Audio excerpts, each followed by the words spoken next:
What is up, ladies and gentlemen? This is Pookie once again bringing you guys another DayZ Standalone weapon review. But first I want to give a shout out to Sergeant Tango, and I personally think this guy is a very good YouTuber. I really like his accent, and he also plays DayZ Standalone as well as some other great games. So if you have any spare time, please check out the link in the description. But now let's go back to the review. This time is a review of the new Longhorn pistol, which you can at the moment only find on the experimental servers.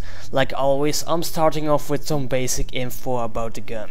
The Longhorn is based on the real life Contender G2.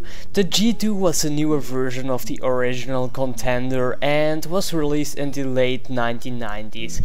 The Contender is a break action single shot pistol, and it had a number of unique features that helped it become a huge success. The Contender is, by the way, also developed by the Thompson Center Arms Company. So let's go back to the Longhorn of DayZ Standalone.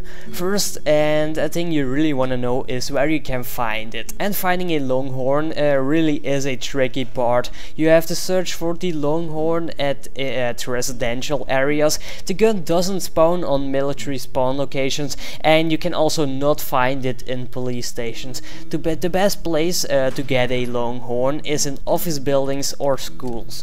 When you find one, you will immediately see that the Longhorn standard comes with a scope which has the same zoom level as an PU scope.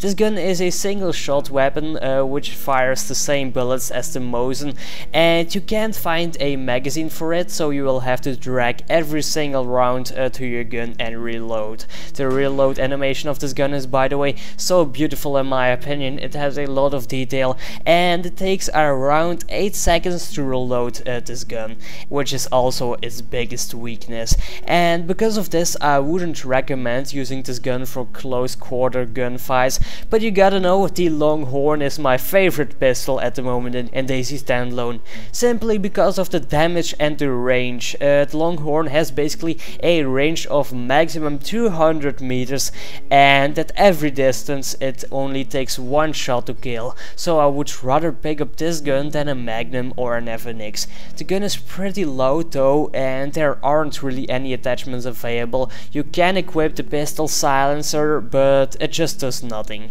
The gun has the best damage and range out of all secondary weapons, but it only is a bit painful that it's so hard to find, because in the time you have found a Longhorn, you will probably already have a better primary weapon, such as a Mosin, which is way more accurate. So this is Pookie. I really hope you enjoyed the video. If so, please consider to subscribe for some more DayZ Standalone content. So this is Pookie. Bye.